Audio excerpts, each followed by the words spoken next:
Ladies and gentlemen, welcome back to the analysis of Fuelen TV. I hope you're well from wherever you're watching this channel.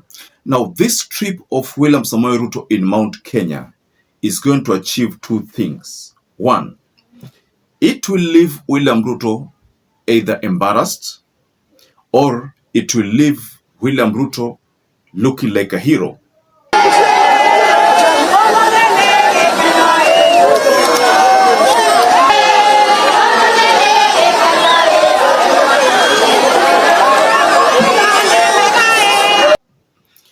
Today, being the first day that Ruto has started his tour of the mountain, the roadside rallies, he went to Laikipia. Now, in that meeting in Laikipia, Ruto found himself promising more roads.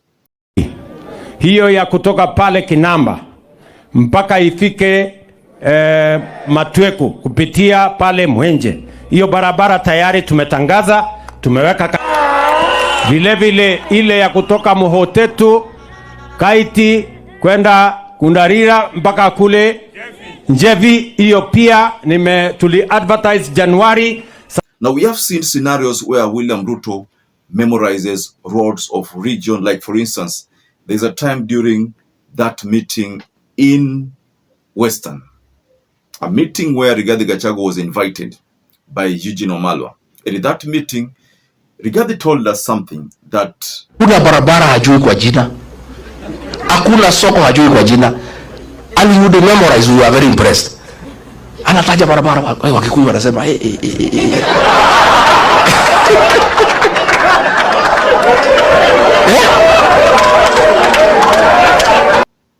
Ruto mesmerized the mountain people by memorizing all the roads, all the markets, until Kikuyus were wondering, si huyu ndio yule Joshua tumekuwa tukitaka, huyu ndiye atatudeliver kwa ile promised land, kama vile Moses alikuwa adeliver wale Israelites to Canaan, though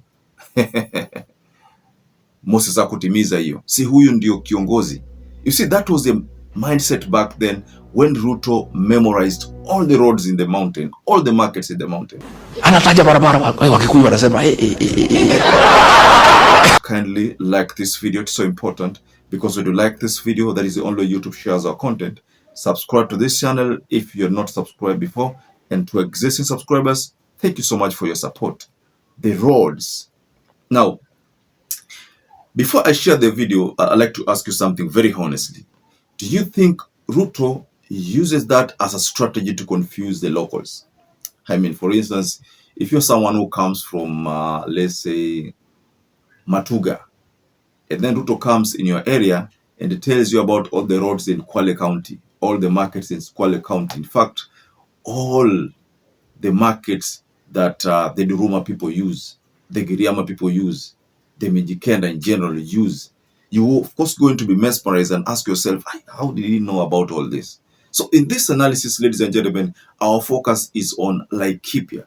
And in Laikipia County, though there was a bit, the atmosphere was a bit welcoming, it was not as expected. People would expect that maybe there was going to be some chaos, because let me remind you that earlier on, Rigathi Gachagua toured the region and told the people so many things that most people knew that there was going to be some heckling, some chaos, but I think the atmosphere was a bit welcoming. But even during the northeastern region, the same scenario happened. There was peace in those meetings. But the last day, when Ruto had toured Isiolo, that is where all hell broke loose, and the chants of must go zilionekana zikianza pale. So I wanted to pay attention to this video. This is what Ruto told the people in Laikipia. Hiyo ya kutoka pale Kinamba mpaka ifike Matweku kupitia pale Mwenje. Hiyo barabara tayari tumetangaza, tumeweka kandarasi, nimeambia wizara ya kwamba waanzishe hiyo barabara. Mimi nataka nirudi hapa baadaye mwaka huu nikuje ni inspect hiyo barabara ikiwa inajengwa. Vile vile ile ya kutoka Muhotetu Kaiti kwenda Kundarira mpaka kule Njevi, hiyo pia tuli advertise Januari. Sasa inafanyiwa valuation, tutahakikisha kwamba inajenga. Nitarudi hapa kuja kufanya inspection wakati inaendelea. Mnasema tuendelee ama tuendelee? Tuendelee ama tuendelee? Ya mwisho, mimi nimekuja hapa maneno ya stima, kwa sababu mlinieleza ya kwamba hamutaki kuishi kwa giza. Giza iko na matatizo mingi, shetani anashughulika ndani ya giza. Na ili shetani atoke, tuweke mwangaza. Ama mnasemaje watu wa tuweke mwangaza. Very well, ladies and gentlemen.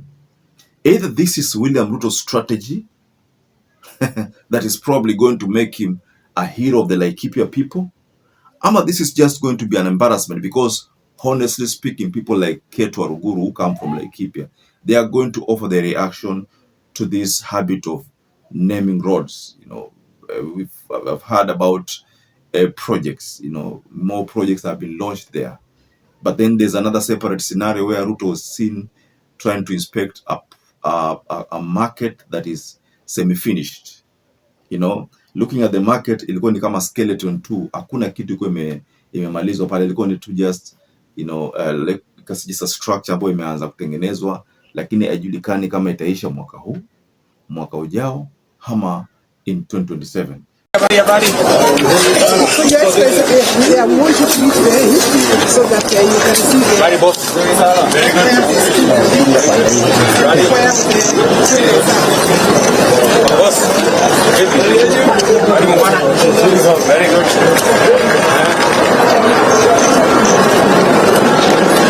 So that was the earlier one. Yes. So it's two.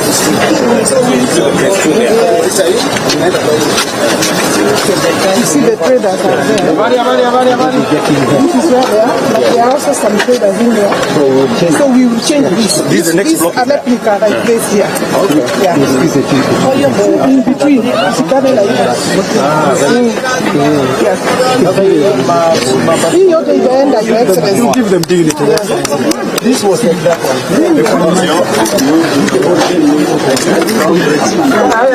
But you see, there are so many stalled projects in the mountain. That is a big concern, because now the people in regard this camp are reminding Ruto about these uncompleted projects, that they must be completed. Especially, we were told about the Mau Mau roads. We are told about projects that Uhuru launched, started, but they have never been completed, and Ruto had completed his project. So those are some of the things which you were told about. So, ladies and gentlemen, based on what you've seen on the screen, what you've seen, Ruto's habit of mentioning names, do you think that's a strategy to win the people? Hama, he means well by mentioning all those names. Just tell us below on the comment section. So perhaps if you're watching this video and you've not subscribed, take 1 second and subscribe, like this video. Until you catch up again, stay safe and stay blessed.